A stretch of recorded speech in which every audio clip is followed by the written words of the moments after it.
कविता अपने माता पिता की बहुत लाडली थी। 3 बड़े भाइयों की बहन थी। कोई भी चीज मांगने पर उसी वक्त सामने हाजिर हो जाती। पूरे घर में रोब था उसका। पूरे परिवार और नौकरों पर राजकुमारी की तरह हुक्म चलाती थी कविता। स्कूल में भी रोब था उसका। बड़े घर की लाडली जो थी वह, ऐसे ही उसने कॉलेज में दाखिला लिया। उसके ठाट बाट, बड़ी गाड़ी में आना जाना, हर दिन नए फैशन देखकर हर कोई उससे दोस्ती करना चाहता था। थोड़े ही दिनों में उसके बहुत से दोस्त बन गए। पूरे कॉलेज में उसकी अपनी ही एक पहचान थी। इन दिनों उसके घर पर एक रिश्ता आया। खानदानी लोग थे और पापा की भी पुरानी जान पहचान थी उनके साथ। कविता के साथ कोई जबरदस्ती नहीं थी, पर कविता ने फिर भी हाँ कर दी, क्योंकि वह अपने परिवार से बहुत प्यार करती थी। वह जानती थी वह लोग उसका अच्छा ही सोचेंगे। लड़के का नाम राज था। राज काफी पढ़ा लिखा और समझदार था। ससुराल वाले भी बहुत अच्छे थे। ससुराल में कविता की जगह वैसी ही थी जैसी मायके में। कोई भी कार्य कविता की सलाह के बिना नहीं होता था। सबकी लाडली बहू बन गई थी वह। फिर उसके घर पर एक बेटे का जन्म हुआ। राहुल कविता को जान से प्यारा था। पोता पाकर ससुराल वाले तो फूले नहीं समाते थे। कविता कभी कभी सोचती कि उसकी किस्मत कितनी अच्छी है। उसका हर अपना उसे कितना प्यार करता है। चाहे जीवन में कैसे भी समय आए, मेरे अपने हमेशा मेरे साथ हैं। मैं कभी अकेली नहीं हो सकती। कितनी खुशकिस्मत हूँ मैं। पर शायद कविता की खुशी को उसकी अपनी ही नज़र लग गई थी। वह एक दिन मायके जाने की जिद कर बैठी। राज को बहुत काम था, लेकिन वह फिर भी उसे ले गया। रास्ते में उसकी गाड़ी अन्य गाड़ी से टकरा गई। कविता, राज और राहुल बुरी तरह से जख्मी हो गए। काफी दिनों के इलाज के बाद राज और राहुल तो ठीक हो गए, लेकिन कविता पूरी तरह ठीक न हो सकी। सर पर चोट लगने के कारण वह अपनी आंखों की रोशनी खो बैठी। अब कविता की किस्मत कैसे उल्टे पांव चलने लगी। मायके वाले कुछ दिनों तक उससे मिलने आते रहे, फिर कभी कभार फोन ही करके पूछ लेते कि अब कैसे हो। धीरे धीरे ये सिलसिला भी कम हो गया। ससुराल वालों की सहानुभूति भी कम होने लगी। घर में किसी को बैठने के लिए कहती तो जवाब मिलता, बहुत काम है, अब तुम भी हाथ नहीं बटा सकती।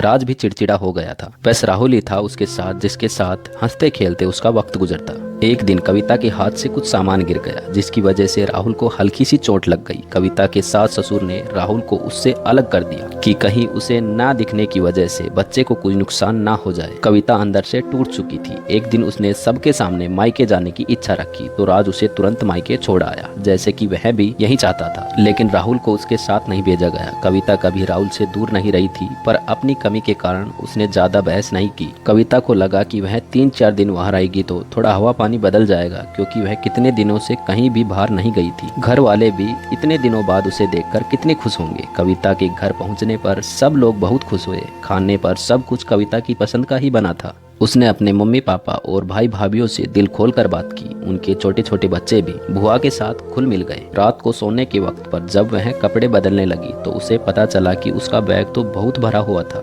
वह सब समझ गई। वह बहुत उदास हो गई। कुछ दिनों तक तो सब ठीक रहा, फिर जैसे जैसे समय बदलने लगा सबका व्यवहार बदल रहा था। वह लोग जैसे थक चुके थे उससे। सब लोग घुमा फिरा कर पूछने लगे कि राज कब आ रहा है, उसे ले जाने। वह बहाना बना देती, जबकि वह जानती थी कि उस घर में अब उसके लिए कोई जगह नहीं। कविता से चलते वक्त कुछ न कुछ नुकसान हो जाता। थोड़ी बहुत टोका टाकी उसे सुनाई देती, वह टाल देती। एक दिन उसके हाथ से लगकर एक कीमती गुलदस्ता टूट गया। छोटी भाभी ने बहुत हंगामा मचाया। कविता के माता पिता रोज रोज के झमेलों से तंग आ गए थे। उन्होंने राज को खुद से फोन कर दिया। राज कविता को अपने घर ले गया। कविता को अपने परिवार वालों से ये उम्मीद ना थी। जिस कविता के कहे बिना घर में एक पत्ता भी नहीं हिलता था, उस घर के लिए वह अब बोझ बन चुकी थी। राज के साथ ससुराल आते वक्त वह बहुत खुश थी, क्योंकि वह अपने घर जा रही थी, अपने जिगर के टुकड़े राहुल के पास। परंतु यह खुशी भी कुछ पल की ही थी। सारा बंदोबस्त पहले ही किया हुआ था। कविता को सीधे ऊपर वाले कमरे में पहुंचा दिया गया। राहुल से दूर रहने की सख्त चेतावनी दी गई। एक काम वाली लता को उसकी जिम्मेदारी सौंपी गई, जो उसके खाने पहनने जैसी जरूरतों का ध्यान रखती। कविता ज्यादातर चुप ही रहती। कभी कभी काम वाली लता से थोड़ा